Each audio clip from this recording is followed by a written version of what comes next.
Hello students, I hope you all are fine and safe, and once again welcome to my YouTube channel Study Point.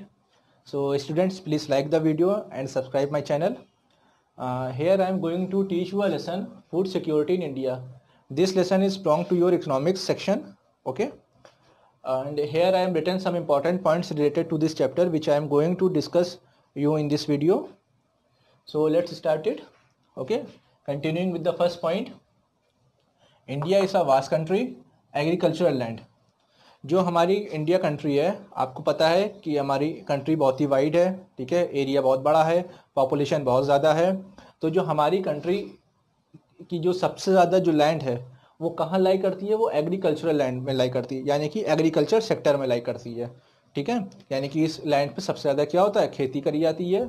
और जो India की population का जो 60 से 70% जो लोग हैं, ठीक है, जो टोटल इंडियन पॉपुलेशन की 60 से 70% जो पॉपुलेशन है हमारी, वो एग्रीकल्चर से जुड़ी हुई है, हमारी खेती से जुड़ी हुई है, यानी कि वो लोग हमारे फार्मर्स कहलाते हैं, किसान हैं। और इन लोगों का जो मेन काम होता है वो हमारे लिए क्रॉप्स को उगाना होता है, ठीक है, यानी कि प्रोडक्शन ऑफ फूड ग्रेन्स। जो इंडिया की टोटल लैंड है उसका 51% जो पार्ट है वो एग्रीकल्चर सेक्टर में हमारा लाई करता है, okay. Different types of climate.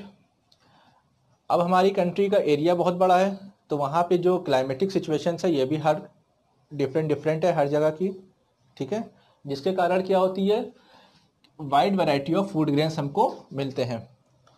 Different types of climate है, कहीं का क्लाइमेट बहुत ज़्यादा मॉडरेट है, ठीक है, कहीं बहुत ही हार्श क्लाइमेट है, बहुत ही रफ क्लाइमेट है वहाँ का।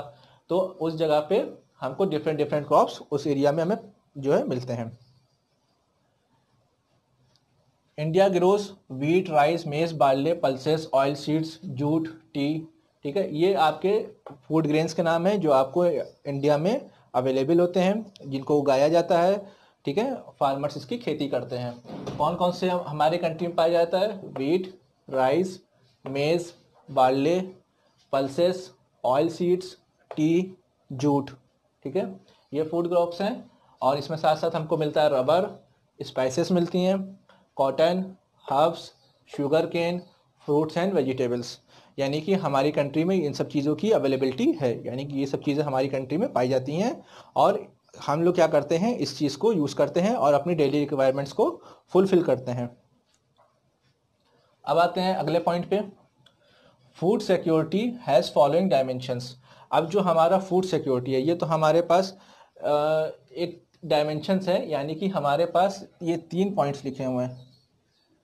अवेलेबिलिटी है, एसेसिबिलिटी है, अफोर्डेबिलिटी है, यानी कि फूड सिक्योरिटी के लिए हमको इन 3 पिलर्स की ज़रूरत होती है। ये 3 डायमेंशंस हमारे लिए रिक्वायरमेंट है, ठीक है। क्या क्या है ये food security has following dimensions. ये तो हमारी कंट्री के बारे में बात हो गई, कंट्री में कौन कौन से क्रॉप्स पाए जाते हैं उसके बारे में बात हो गई। अब फूड सिक्योरिटी की बात है, ठीक है, फूड सिक्योरिटी क्या होती है और इसकी रिक्वायरमेंट क्यों होती है, इसकी ज़रूरत क्यों पड़ती है। फूड सिक्योरिटी का मतलब होता है कि फूड सिक्योरिटी वो चीज़ नहीं है जो सिर्फ हम 2 मील्स ले सकते हैं, ठीक है, यानी कि अगर हम 2 वक्त की रोटी खा रहे हैं तो वही हमारे पास अवेलेबिलिटी ना होने की वजह से, बल्कि हम अपने आगे के बारे में सोचें, ठीक है, यानी हम अगले आने वाले अगले जो दिन हैं उनके बारे में हम सोचें, हम उसके लिए फूड क्रॉप्स हम बचा कर रखें ताकि हमको कोई दिक्कत का सामना ना करना पड़े, ठीक है, कोई हार्ड सिचुएशन का हमें फेस ना करना पड़े। सबसे पहले हम इसमें बात करते हैं अवेलेबिलिटी ऑफ फूड की, ठीक है। Availability of food means food production with in the country, food import and the previous year stock stored in government granaries, ठीक है। ग्रेनरीज कहते हैं गोदाम को जहाँ सरकार अपना अनाज को स्टोर करके रखती है, ठीक है, जो उसने फार्मर से खरीदे हुए होते हैं। अच्छा, अब इसकी बात करते हैं। Availability of food means food production with in the country, यानी हमारी खुद की कंट्री में फूड का प्रोडक्शन हो रहा हो। फूड इंपोर्ट, ठीक है, फूड हमारी कंट्री में इंपोर्ट हुआ हो। And the previous year stock stored in the government granaries, और जो पिछले कुछ सालों में जो हमारे यहाँ प्रोडक्शन हुआ, ठीक है, वो उसको क्या किया गया, उस स्टॉक को स्टोर कर लिया गया, कहाँ पे, गवर्नमेंट ग्रेनरीज में, ठीक। ये क्यों करा गया, ताकि हमें पता नहीं कि हमारे आगे आने वाला समय कैसा है हमारे लिए, ठीक। अभी हमारे पास आज फूड क्रॉप्स की अवेलेबिलिटी है, हम अच्छे से खा रहे हैं, हमारे पास इजीली अवेलेबल हो जाता है, हम अपने घर के बाहर गए, दुकान से हमने ख़रीद लिया। लेकिन आगे आने वाली सिचुएशन हमारे लिए किस तरह से हम उसको फेस करें, टाइम कैसा हो, ठीक है। तो इसलिए गवर्नमेंट क्या करती है, एक प्रिवेंशन लेके चलती है कि इस फूड क्रॉप्स को स्टोर करके रखा जाए।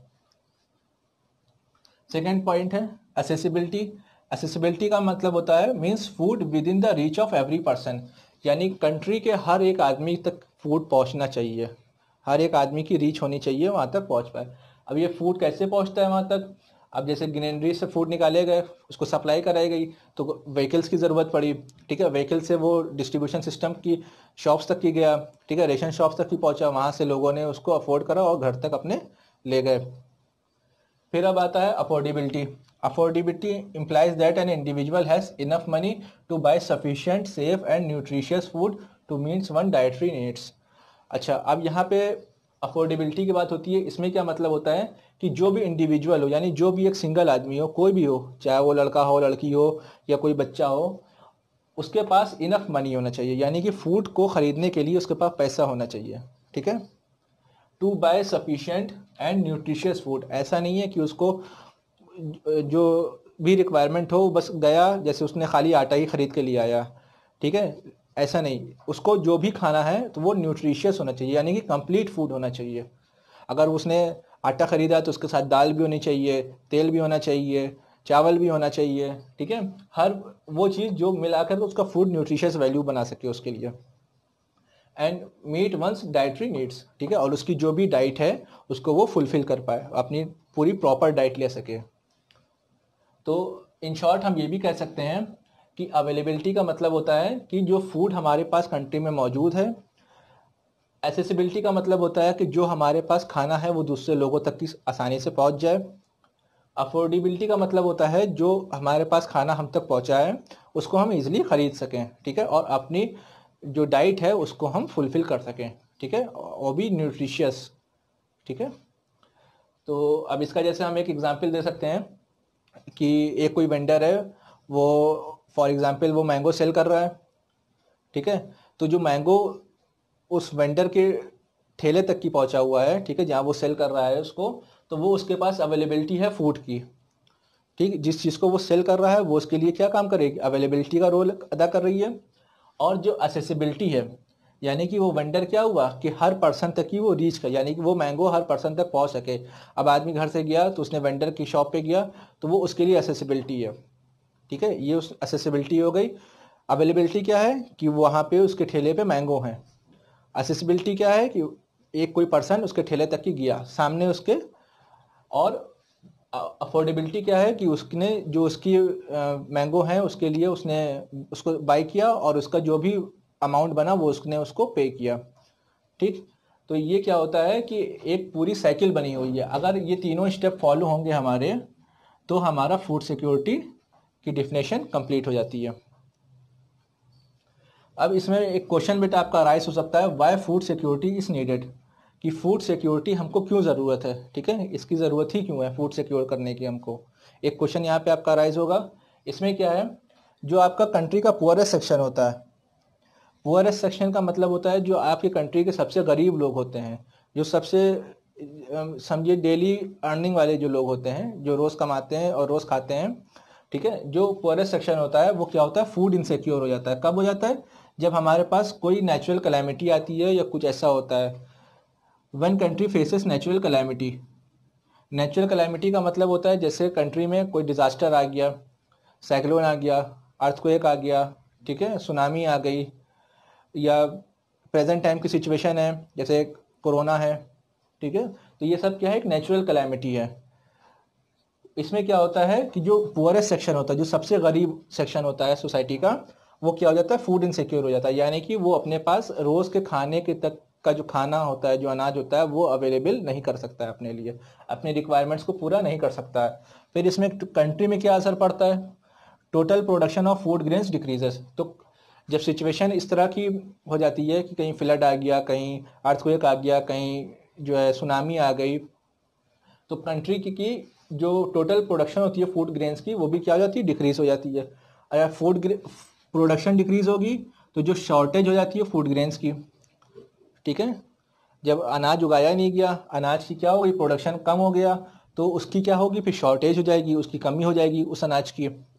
फिर उसके बाद क्या होगा, जो भी अनाज हमारे मार्केट में अवेलेबल होगा, जो एग्जिस्ट होगा या जो भी स्टोर होगा अनाज, जब वो सेल किया जाएगा तो उसका क्या होगा, प्राइस बहुत ही ज़्यादा बढ़ जाएगा, बहुत ही वो महंगे जो है बेचा जाएगा। तो जो गरीब इंसान होगा वो तो ख़रीद नहीं पाएगा, जो हाई क्लास के लोग होंगे वो उसको ख़रीद करके स्टोर भी कर लेंगे अपने लिए, अपने फ्यूचर्स के लिए, ठीक है। और अफेक्ट कौन होता है यहाँ पे, पुअरेस्ट सेक्शन अफेक्ट होता है। Population required food for survival, country की जितनी पॉपुलेशन है, अब वो चाहे लो क्लास की हो, चाहे वो मिडिल क्लास की हो, चाहे वो अपर क्लास की हो, सबको ज़िंदा रहने के लिए खाने की ज़रूरत है, ठीक है। खाना नहीं मिलेगा तो ज़िंदगी कैसे गुजारेंगे, डेली रिक्वायरमेंट्स कैसे पूरी होंगी। तो ये सिचुएशन को देखते हुए अगर हमारे कंट्री में किसी नेचुरल कैलामिटी की वजह से कमी हो जाती है, ठीक है, तो एक सिचुएशन अराइज होती है स्टारवेशन की। स्टारवेशन की सिचुएशन यानी कि भुखमरी हो जाती है कंट्री में, खाना कम है, ज़िंदा रहना ही रहना है, हमको खाने की ज़रूरत है, तो कंट्री में कौन सी सिचुएशन अराइज हो गई, स्टारवेशन की। जब यही स्टारवेशन की सिचुएशन कई दिन तक चलती है, ठीक है, 1 महीना 2 महीना 3 महीना, और ये प्रॉब्लम नहीं सॉल्व होती है कंट्री की, तो वहाँ पे उस जगह पे फेमाइन जो है क्रिएट हो जाता है, यानी कि फेमाइन यानी कि सूखा पड़ गया, अकाल आ गया वहाँ पे, जिसको हिंदी में कहते हैं। तो वहाँ पे फेमाइन की सिचुएशन अराइज हो जाती है, लोगों की जो बॉडी होती है वो भी बिल्कुल एकदम सूखने लगती है, उनके पास फूड ग्रेन्स होता नहीं है, तो जो बॉडी भी उनकी जो है एकदम बेकार होने लगती है। तो ये जो फेमाइन की सिचुएशन है ये 1943 में बंगाल में आई थी, और इसमें करीब 30 लैक्स जो वहाँ की पॉपुलेशन है वो डेथ हो गई थी वहाँ पे। तो स्टूडेंट्स ये आपके इस पार्ट का जो है इम्पोर्टेंट था, जो जो भी पॉइंट्स थे वो हमने आपको एक्सप्लेन किए, और आप जो है इन पॉइंट्स को अच्छे से एक बार रीड करिए। इसके आगे का कंटेंट जो है नेक्स्ट वीडियो में आपको देते हैं। और once again I am reminding you, if you like it then like the video, okay, and subscribe my channel, okay, thank you beta, have a nice day.